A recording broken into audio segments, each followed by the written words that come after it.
I think for us, our goal was really to try to create this new art form and to convince people that it was an art form. The question from the start was always, is what's in between a game and a movie a limbo, or is it a holy grail?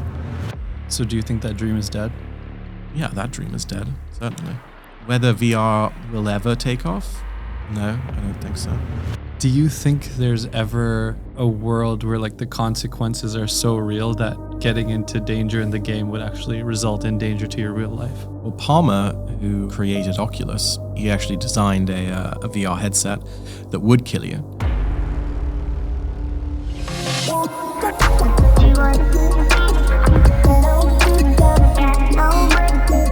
So Edward, welcome to the podcast. Yeah, excited to be here. So you're the founder of Fable Studio. That's right. And so the CultureDAO. And the CultureDAO. Yeah. But to start off with Fable Studio, you guys are designing these things called virtual beings. Yeah, that's right. So a virtual being is an AI person. And I host the Virtual Being Summit, which brings together all of the amazing founders, researchers that are going after this dream of the second intelligent species on Earth. And I'd say there's no virtual being today. We're all working to try to be the first to create one. Interesting. And so is that the same thing as AGI? It's a little different because obviously the metaphor of a person means that it should feel like a human being, whereas an AGI is human level intelligence that could do anything. So it's a little bit different. An AGI wouldn't necessarily need to convince us that it was like us. Interesting. How do you go about creating a virtual being then? It's a question I've been asking myself for about how many years? 7 years? 8 years? Wow. Our current theory is that you should use a simulation, that the AI should arise from a simulated environment of millions of AIs, and that they will push each other to become more intelligent.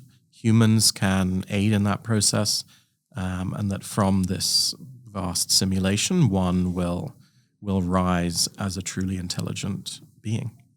Is that a security risk? Well, I wasn't so into the whole safety thing. The AI safety debate and all that. I was kind of tempted by what Imad was saying, the founder of Stability AI. He was really kind of very provocative about 6 months ago, saying that OpenAI was paternalistic, patronizing, and that they were really talking about safety because of, their own business ends. Because they were saying we shouldn't release everything because it would be terrible for the world. And he was saying, no, you're just saying that because you want to control everything. And at first I thought that was really horrifying. But as I thought about it and saw the incredible positives that were coming from the open sourcing of Stable Diffusion, I did begin to think, well, maybe it's not such a big deal. Maybe it's going to be okay. But as I start to connect what we're seeing with Bing and with ChatGPT to what we're seeing with tools like Adept, where it can control a browser and essentially do whatever we can do on the internet, it does start to feel as though, could anything that a human could do that's dangerous on the internet, it could do as well, just by controlling, a virtual mouse and buying things or hacking things or changing things. So yeah, it made me a little more worried than I had been. So do you see a world where, and this is kind of like a debate that I've been a part of with my friends in the past, do you see a world where AGIs or like this other like second intelligence takes over humanity and almost wipes us out as a species? I think all we can say now is that the technology is presently there for an AI to take action on the internet, and any action that it wants, that a human can take using a mouse and keyboard. And if you think that's dangerous, then it's dangerous. But do you think it's dangerous? I don't know. Not more dangerous than a human being with a mouse and a keyboard, but It's certainly a little bit worrying. Interesting. So let's talk about the metaverse. It's obviously something that, is a core part of Fable Studios. How do you see these virtual beings kind of playing into the metaverse? I think that texting with AIs, chatbots, is very boring, and that it's much better when the AI is embodied as an avatar, and when I'm embodied as an avatar. So something we did 2 years ago is we had our AI, Lucy, stream with CodeMiko, who's a very cool VTuber, which means she's a human who presents herself as an avatar. And they interacted, and then they jumped into Minecraft together, and they actually did things together. And I think that's much cooler. Just texting with an AI, not so interesting. Doing things together on the same plane of reality, I think that's really cool. So for me, the idea of the metaverse and AI makes a lot of sense, in that we're both avatars. We both can have impact, physical impact in this virtual world, and so we're kind of equal. So I think it helps us emotionally connect with AIs. So how would you define metaverse then? Because some people think of virtual like world. VR. No, I don't think of it as VR. Obviously, I was at Oculus, but no, I don't think it has any connection to virtual reality. So do you think virtual reality is just another way of interacting with it, or is it completely separate altogether? Yeah, it's another. I think that was kind of a revelation for all of us at Oculus over the years, was that we thought VR was going to be completely its own thing, and instead it became, in some cases I'll play Resident Evil 7 on my TV, and in some cases I'll play it on my VR headset, and it's an extension of what we already have. Interesting. Let's talk about Oculus. You were there pretty early on, relatively. So what did the early days of VR look like? I mean, just so much excitement and passion and hope. All gone. Why is that funny? It's all disintegrated. But it was very moving time for so many people who just came out of the woodwork and were like, I've got to help. What can I do? And yeah, it was terrific. Absolutely dream time in tech history and my life. So do you think that dream is dead? Yeah, that dream is dead, certainly. Whether VR will ever take off? No, I don't think so. I think augmented reality, which was always the pitch, is that, really it's going to be these AR glasses. That's the eventual thing, as we would talk about in 2013 and 2014, almost 10 years ago. And I'm pretty sure back then we did say, God, it's going to take so long. It'll be 10 years before we have these glasses. And I don't think anyone in the world would say you're going to get light AR glasses in 10 years from today. So I personally feel the only thing that will go mass market is AR glasses. Interesting. So what was your involvement? Okay. What was your involvement on the Oculus team in the first place? Making games and movies. I created Story Studio. That was then with Max and Sashka, who Sashka was a director from Pixar. Max was a technical director from Pixar, and we created the studio. And then that was brought into Oculus to become Oculus Story Studio. And we built a team that eventually was around 100, 125 of folks from Pixar and games to create experiences. And we won 2 Primetime Emmys, created Oculus Quill, the painting application, and tried to push forward how people viewed VR as an art form. So what was your first project? Like, how do you go about creating a studio? Well, our theory was that you should combine Pixar and games folks. So we brought together that kind of team. And our first one was very short. It was called Lost. And it was maybe 5-minute experience where these are very early days of VR, where you could mildly interact with a robot, a massive Iron Giant inspired robot. And then from there, for the next 3 projects, we became more and more ambitious. But back then it was pretty, it was ambitious just to get anything that told a rough story and that was an interactive experience. It was very early days. Interesting. And what year was this kind of taking place? 2014. 2014. Yeah. What did your day-to-day... Before the Oculus had shipped. Before the Oculus shipped? Yeah. So how did you guys become part of Oculus before? Like, what was the incentive for Oculus? Their view was that Hollywood should be excited about virtual reality, should think about creating, as well as game studios, obviously, and that there was a need for a lighthouse, and that was our view as well. So the mission of Oculus Story Studio was to inspire and educate. So inspire by making great, content, and educate by sharing everything we learned. Yeah, because you had sort of, Guillermo del Toro, the CEO, coming up to him and saying, "Oh my God, we've got to make a VR movie and we've got to create." And so he could sense that there was genuine excitement in Hollywood and a desire to learn about this new technology. That's really cool. And so you guys succeeded in terms of you had an Emmy-winning movie. Yeah, 2. But not in the sense of reaching a wide audience. But I think for us, our goal was really to try to create this new art form and to convince people that it was an art form, and also to investigate the intersection of games and movies. So as games lovers and film lovers, we wanted to think about what was in between. And the question from the start was always, is what's in between a game and a movie a limbo, or is it a holy grail? And I would say that what we discovered would lead me to believe that it was more of a limbo. And what I mean by that is when you come home and you want to relax, you either want to, most of the time, slob out on the couch in front of a TV, or you want to interact and do stuff. And that space in between where you want to kind of interact but also slob out, it's not very often that I feel that way. I usually want to do one or the other. So it led me to feel that passive is passive, interactive is interactive, and that blending them maybe isn't the best path.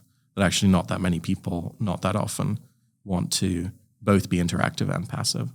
Interesting. So what goes into making an Emmy-winning movie? Because if you were to make a normal movie, it's like you have your cameras, you have microphone, audio, sets, whatever. Do you also have to have game developers?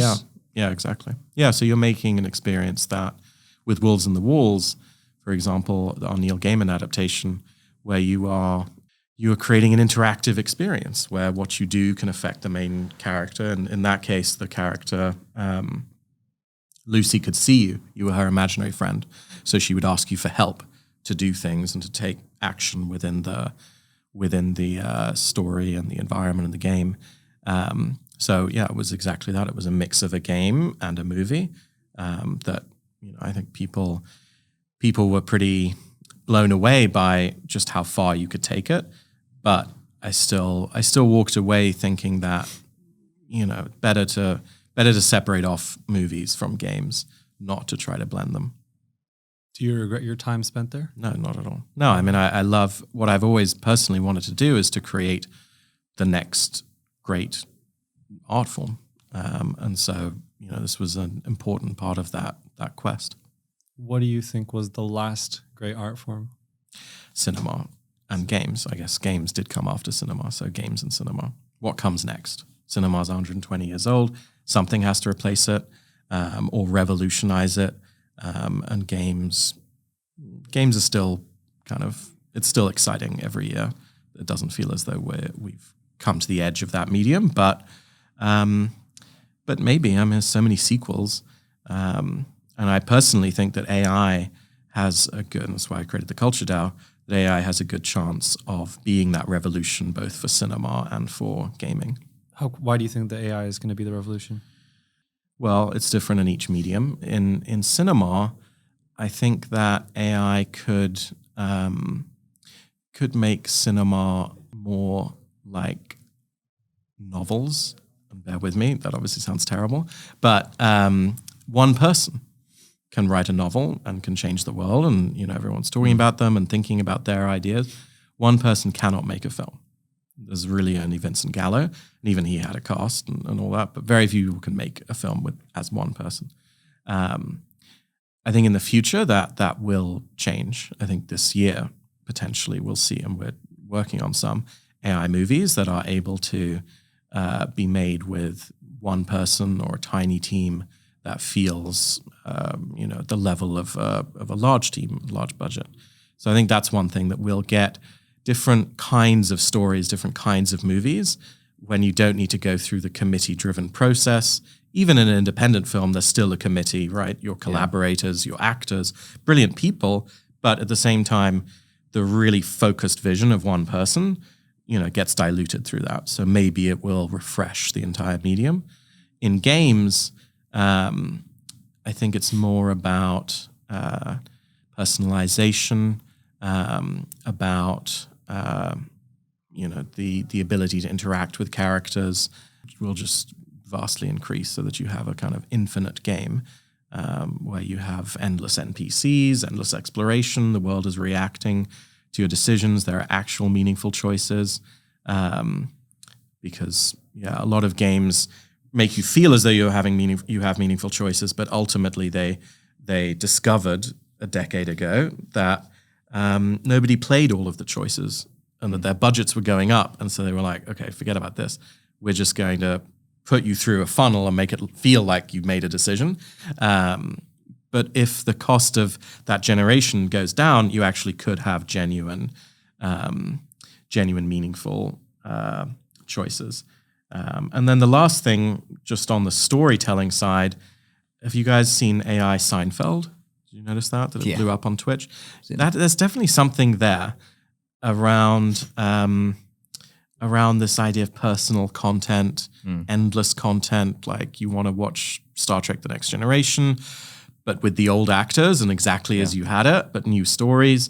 There's something there that I think is viable and that AI could plausibly do. So we may end up with something that's not quite cinema or TV, something quite different that's personalized to you and your desires. One example somebody gave just today was, okay, now I want to watch, I want to rewatch Iron Man, but actually make Iron Man into Timothy Chalamet, or whatever someone's dream is of who Iron Man should be. And that's there's a path to that. There's a path to that. And that is sort of, again, back to that holy grail. It's interactive, but it's passive, right? You're creating it, but you're passively consuming it. There's something there that's very tempting. How do you think the existing kind of formats will change? So, like, right now, for example, I could watch Iron Man as it is. Is the difference of watching it with Timothy Chalamet instead of RDJ that much greater, to the point where it makes sense to, I don't know, maybe spend the money or spend the time creating that? Yeah, well, it wouldn't necessarily be about, it would more be generating live, so it wouldn't be like a team working to build it. But I'm personally more excited about the first two things I talked about, where it's cinema as we understand it. You go to the movies, you watch TV, whatever, and it's created by one person. I think that could unlock really powerful things. And games, for the reasons I gave. That generative, personalized thing, I'm curious about it, but I don't know where that ends up. It's kind of like when you watch, sounds like what did you think of the AI Seinfeld? Yeah, I still don't think it's better or replaced. Yeah, it's something, right? It's something, but it's unclear what that, if you pull the string on that idea for a few years, it's unclear to me where we would end up. Yeah. I'm more interested in making traditional movies through AI, making games that are powered by AI. Those two things are clearer to me than kind of this new thing that it'll take a while to digest how that would actually work. So when I was in high school, I used to make these like travel videos. So I'd go out myself, one or two of my friends, and we'd essentially film nature, like us walking through whatever. And then we would overlay these these monologues that were way too deep for like 15-year-old us, of like thinking about life, all these like super like intricate or like these thoughts that we really weren't having, but they sounded cool, so we like put them in the video, put them on YouTube, and people really liked them, right? And some of us ended up, like some of the people in that group ended up with like 40, 50,000 followers on Instagram, making the same content, just them, sometimes one of their friends, they'd go out to New York City, they'd make videos, the buildings speak to me. I'm like, oh, okay. Right? But people love that. So I think it's cool to imagine like a different world where it's like, instead of us like going out and filming in New York, now anyone who's like in Kansas, right? Totally. They could actually make a whole movie with a whole cast and their own scenes and a whole story. But how far away is that? Today. What app do I use? Well, I suppose you'd work with the CultureDAO and Geppetto, and we do it together. That's a good So plug. let's talk about the CultureDAO then. What is the CultureDAO? So it's a guild of AI games makers and AI filmmakers. So that means people who've come from different worlds. It could be AI, could be games, could be movies, could be artists, and they are working on making AI games and AI movies. And there's a tech portion which is called Geppetto, and that is an engine to power AI games and AI movies. So we have 3 AI movies in production and 3 AI games in production. 3 AI movies and 3 AI games. What are those? So one of them is a animated fantasy film. One of them is a anthology film. Meaning lots of shorts put together around a particular theme, and one of them is a horror.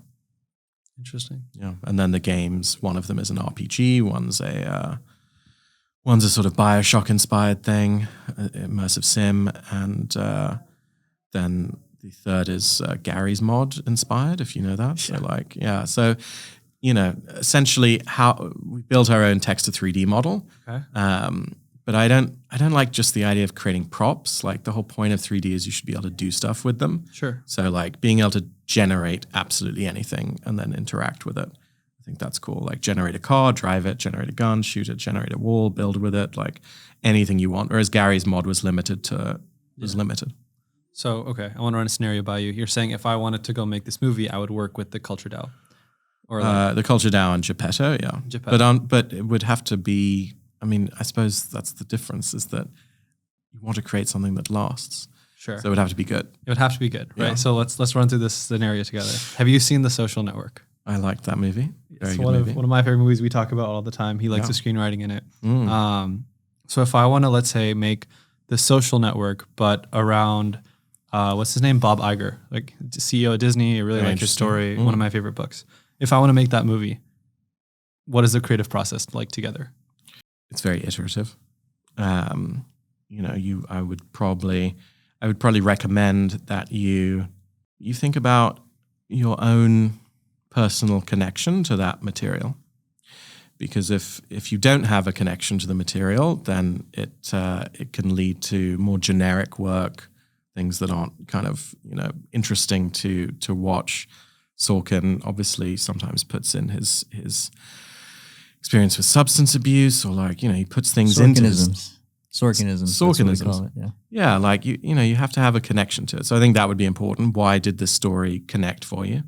And then I suppose I would recommend you to try to create some reference imagery. How would you actually want to approach this? Do you want to feel photoreal, meaning it's actors, or do you want to tell an animated tale? How do you want to actually approach that material?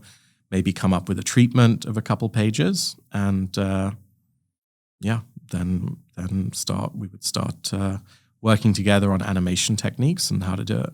So for right now, it's not you alone. It would be, kind of similar to Oculus Story Studio, being a lighthouse to actually show something, and then that's a good work of art that could last, and then share everything about how we did it so that other people can follow those steps and then do it themselves.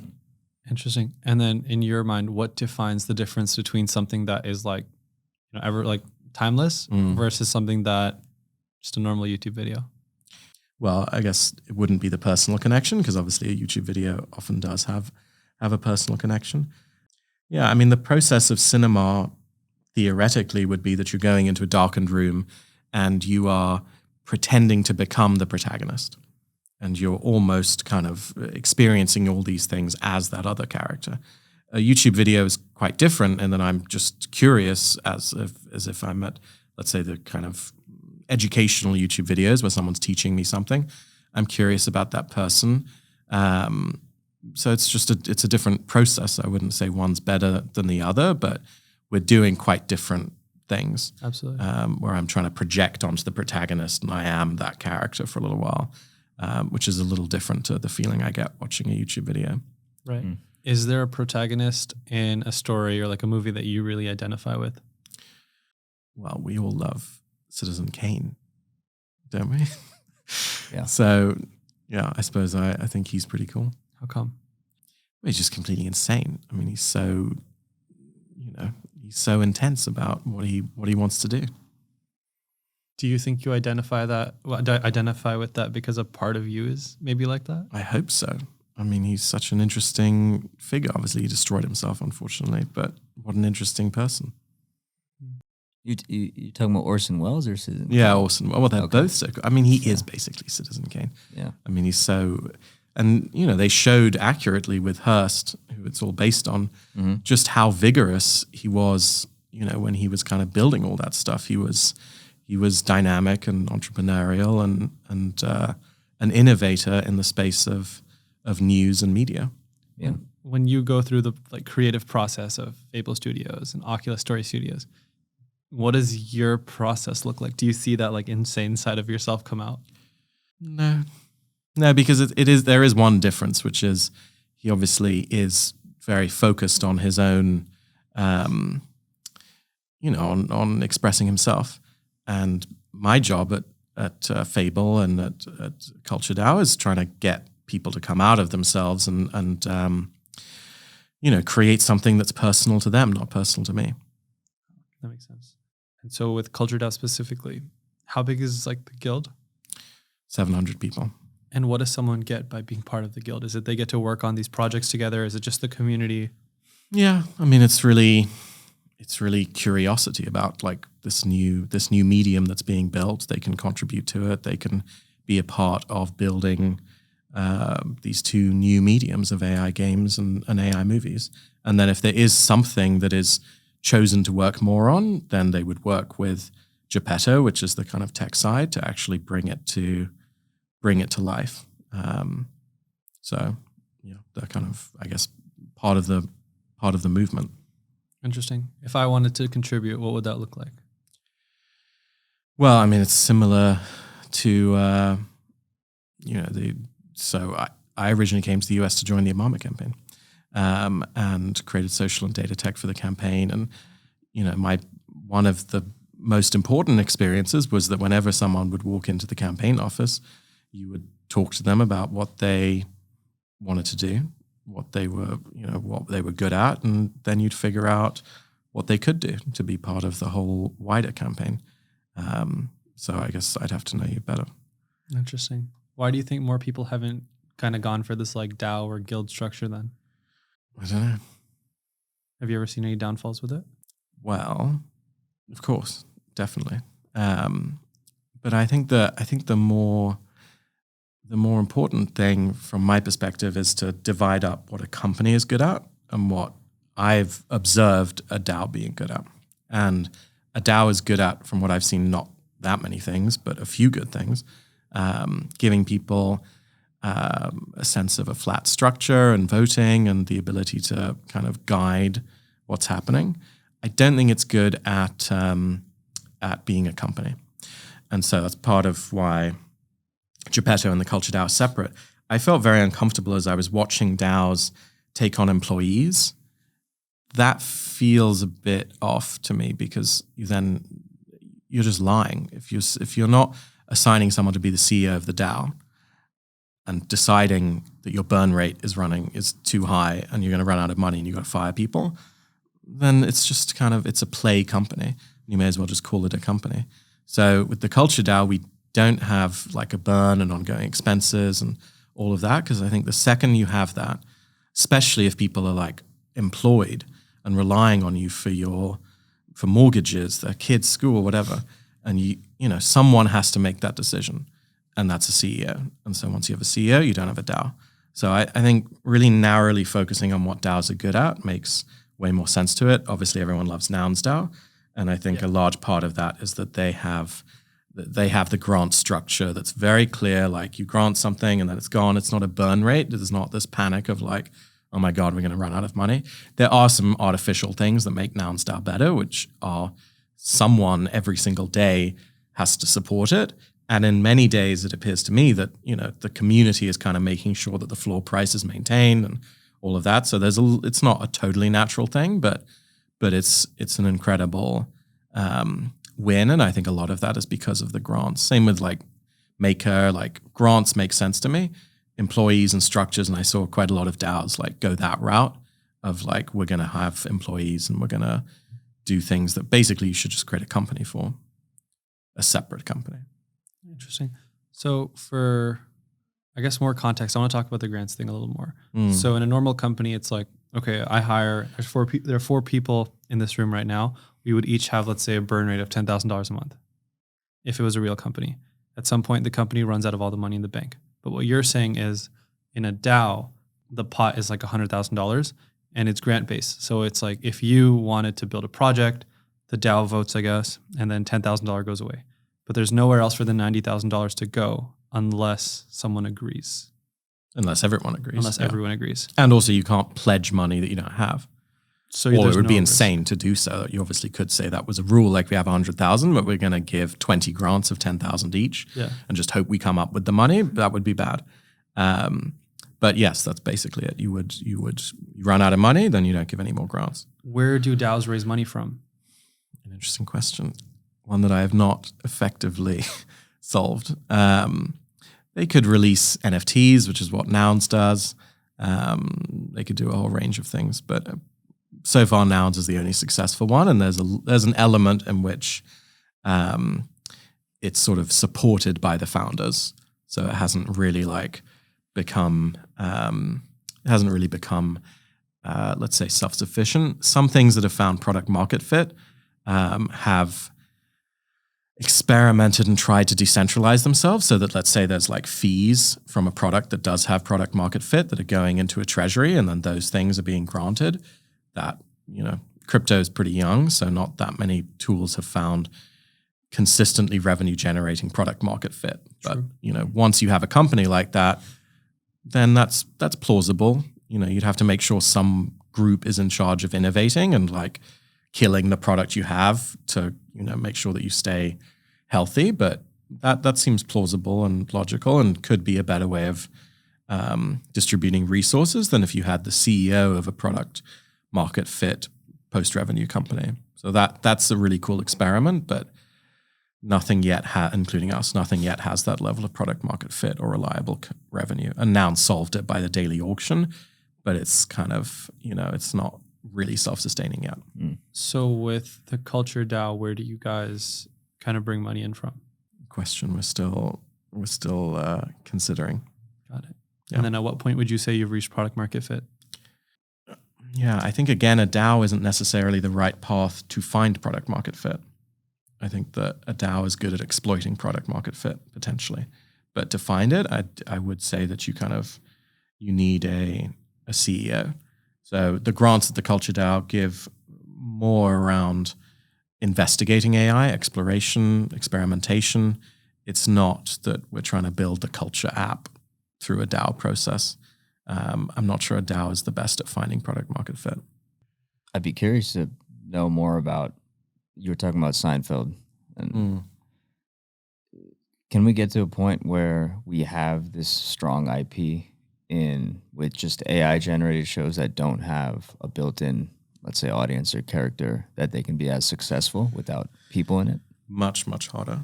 That's something we're exploring at the simulation and actually we're going to be making a proposal to Nouns DAO, because we love Nouns so much, around a Nouns sitcom and like a TV show with Nouns characters that are AIs. And I love that, sort of Nouns NYPD Blue and Nouns Friends, not literally NYPD Blue, but the structure of those things. So I think it would be easiest is for AI to just make AI Friends, meaning the show, or AI Seinfeld. Next easiest would be a very formulaic TV show, like a CBS crime procedural. Yeah. Next hardest would be something original. That may well be too hard for years to create something really cool. Yeah. But a lot of content I watch is completely procedural, or it's completely formulaic.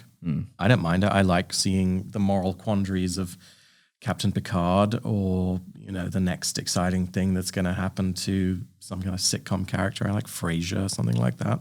I don't mind something that's formulaic. So I think you could create something original but formulaic that was quite interesting. Completely original? No, that's hard to see.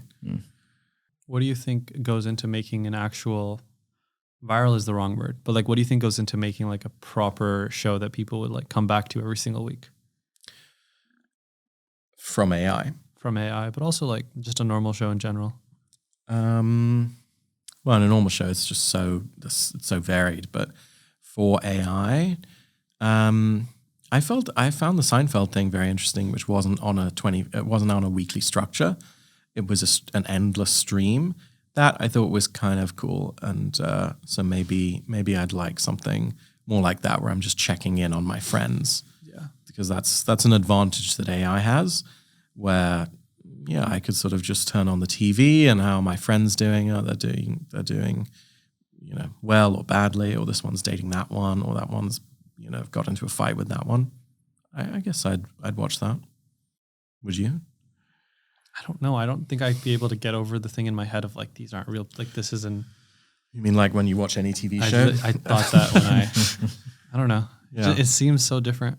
It definitely is. And it's odd. The Seinfeld thing gets away with it by having this kind of David Lynch humor of like, it's just very weird.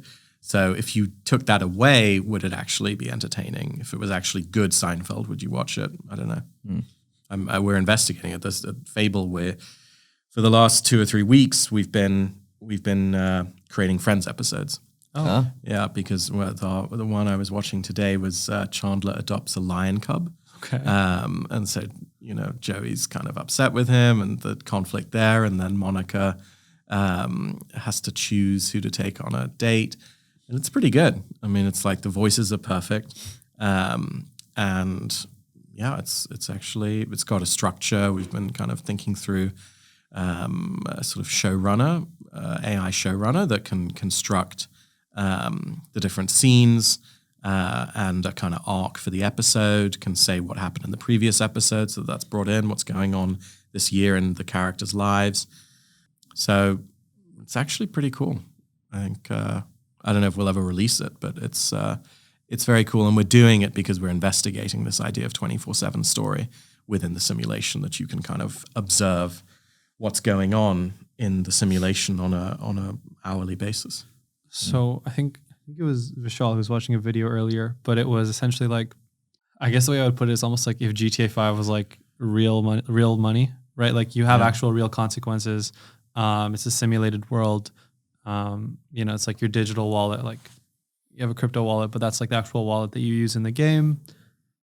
Do you think there's ever a world where like the consequences are so real that getting into danger in the game would actually result in danger to your real life?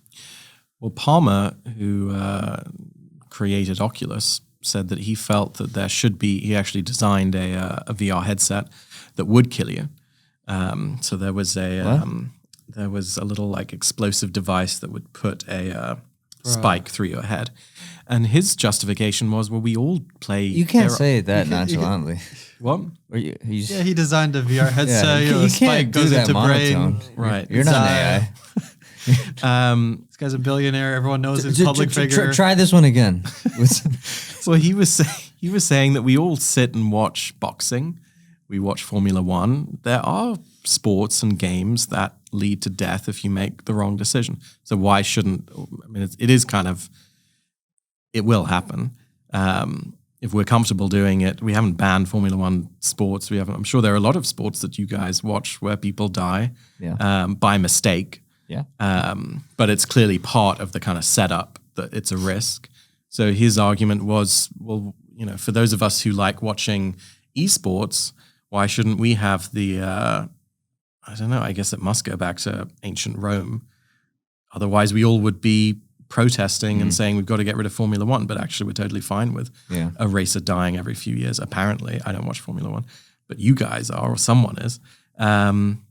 So why would esports watchers not have the same approach? Think about coming downstairs, your little brother's playing Madden, but he's concussed and lying on the sofa. No, it would be for like top athletes. They would choose to take that risk, I suppose. I mean, wouldn't you watch? I suppose I might watch an esports game where there was a risk of death. I don't know. Do we need this? I don't know. I mean, I personally don't watch any sports where people die, but it seems like billions of people do. So, and if we trace it back, people did go to the Colosseum to watch people die. So I guess there must be some horrible part of the human psyche that's comfortable with it. I'm not saying it's a good idea, but in answer to your question, Palmer did have some ideas. Did he actually go through with building a prototype?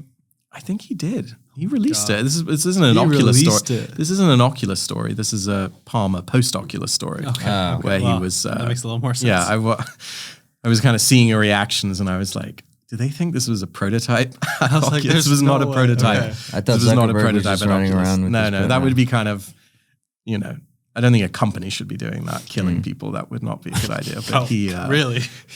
Let's talk about that a little more.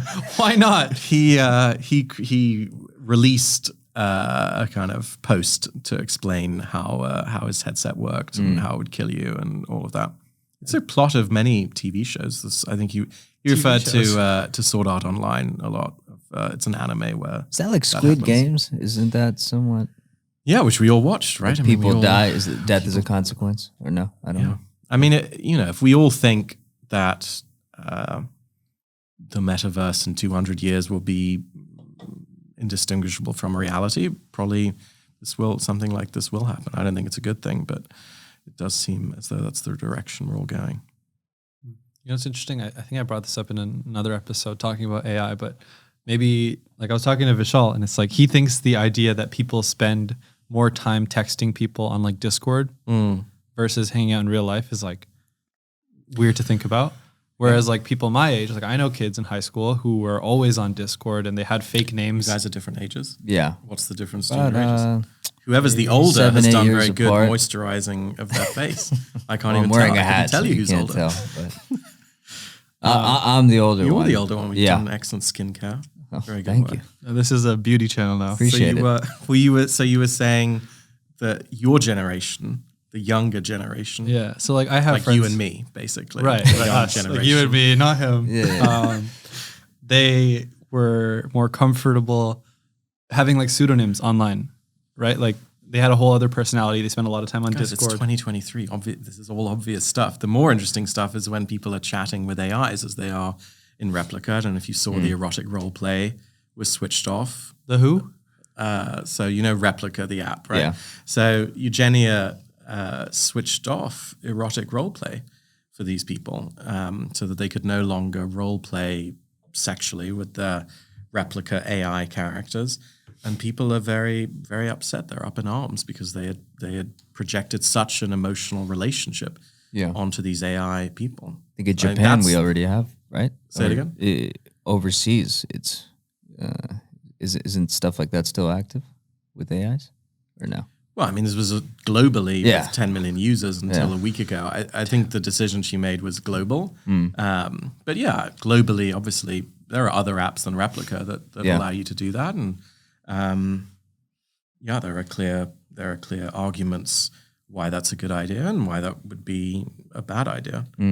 What do you think do you have a kid by any chance? What do you think if you had a kid? Young man. Yeah, right. We're the forgot. What do you think your kid's life is going to be like from a social perspective? It's totally fine. Totally fine. I think so. I mean, I'm very grateful my parents didn't completely stop me playing video games. It's now the most important industry in the world. So, whatever we think is bad, they'll think is good, and we'll die, and they'll take over, and then their kids will be doing stuff that they're like, oh no, I think it'll all be fine. We'll die, like with the VR headset with the spike brain thing. I mean, that would be quite a way to go. That would be an interesting way to go. Definitely a way to go. It's a good story though, right? When you're gone and you're wherever you I mean, go I could next. see it. Maybe is it Switzerland that has assisted suicide? I mean, I could certainly see something like that. VR assisted suicide. I mean, there's a roller coaster that if you get on it, you Horrifying. yeah. But what are the risks here? Like you're a traditional creative. Right. What don't you? What do you want to protect as far as creatively with this? As in, like, you still want to hold on to this as part of the process? Nothing. Nothing. Why would anyone want to hold on to anything? As like a film, like how would Orson Welles react if you put him in a VR headset and showed him Citizen Kane? I don't care. Okay, no. Well, we showed Werner Herzog virtual reality, and he unfortunately was completely correct. He's a famous director. Yeah. He so it was cool because it was at Oculus Connect, and another friend who works at Oculus was like, "There's this German guy here, like he's just wandering around. Like he said he's made movies," and I was like, "Wait a second, this is Werner Herzog." So we went to him and like brought him upstairs to the suite, and like a few of us all came together and showed him virtual reality, and he was like really impressed, but he was like, "I'm not sure about this for storytelling because what it's about is presence. And presence and storytelling don't really go together. Yeah. Right? Like being in a particular place is different to relaxing and watching the story." So he unfortunately predicted everything well before we got to make our VR movies. But artists, the responsibility of an artist is to progress their medium. I think that they should be fearless. What's the point of being an artist? If you're an artisan who's making your livelihood from that, then that's different to being an artist. Yeah. So I think an artist should be fearless and hold on to nothing. Who is your dream director or filmmaker to work with? Having gone through that with VR movies, I don't think that's the right approach. They're too established in their own medium, and they're not going to put in the tens of thousands of hours to learn how an AI movie would work. So my observation after getting very excited that X or Y director was going to do something was that it was actually kind of worthless because they have their medium, they know what they're doing, and you want the young people, the people who are kind of, angry with how things are and want to create something completely original. Because you said Guillermo was involved. Yeah, he wanted to create something. Lots of people wanted to create something. Some of them even did, but they were, other than I think Alfonso Cuarón, but I'm going to have to look that up. One person did create a very powerful experience that won a kind of technical Oscar, but in most cases, what was created was not so good. Yeah. And a lot of the reason is that a medium is like a relationship.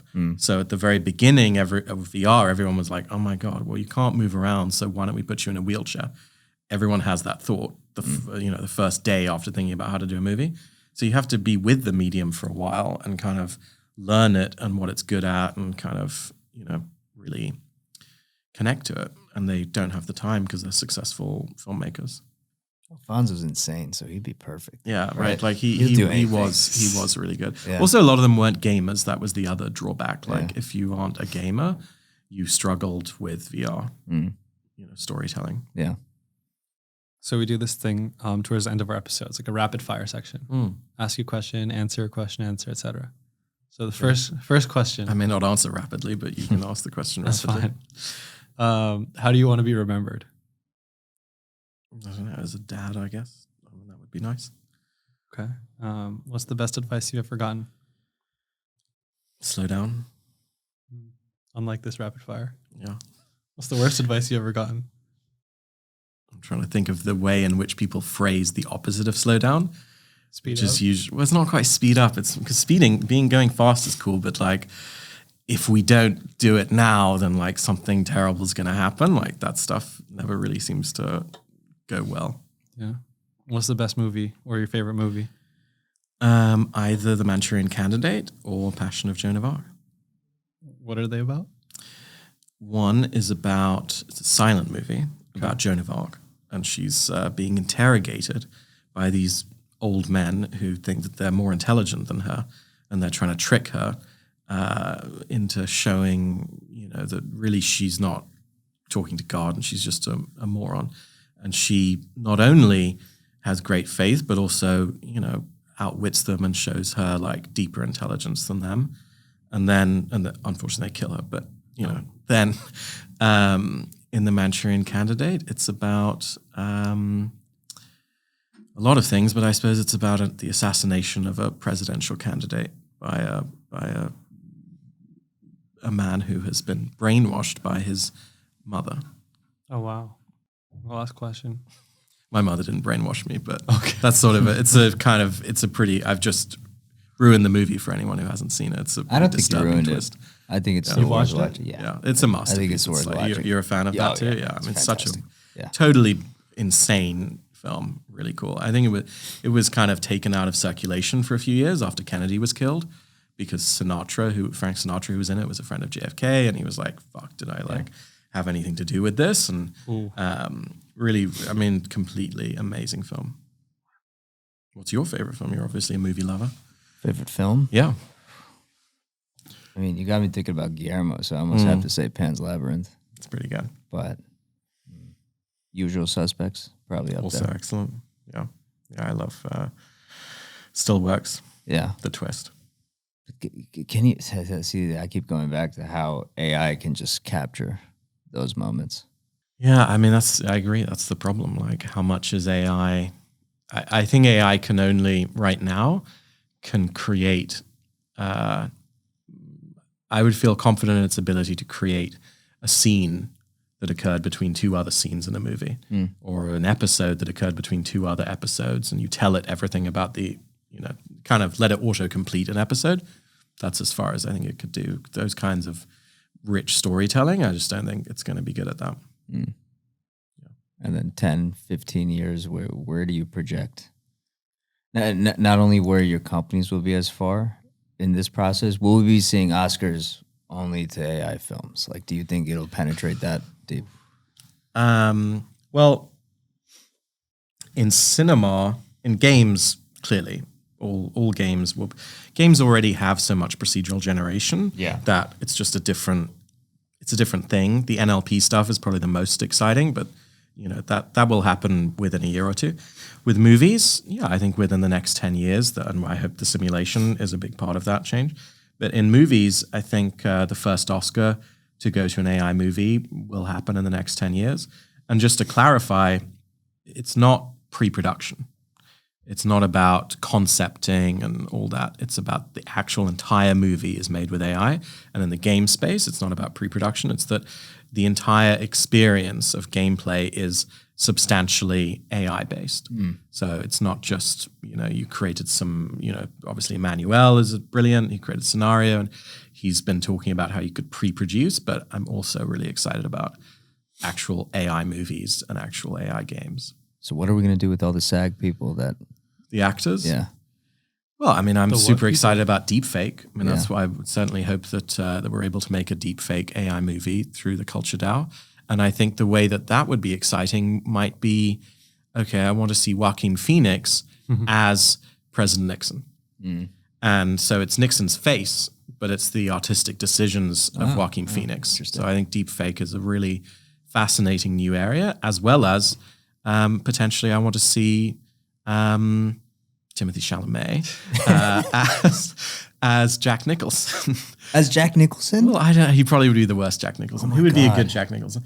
These actors, I'd like to see some new movies with them. I mean, it's very sad. Why can't I watch Jack Nicholson in his 30s again? That would be cool. A kind of very strange Chinatown.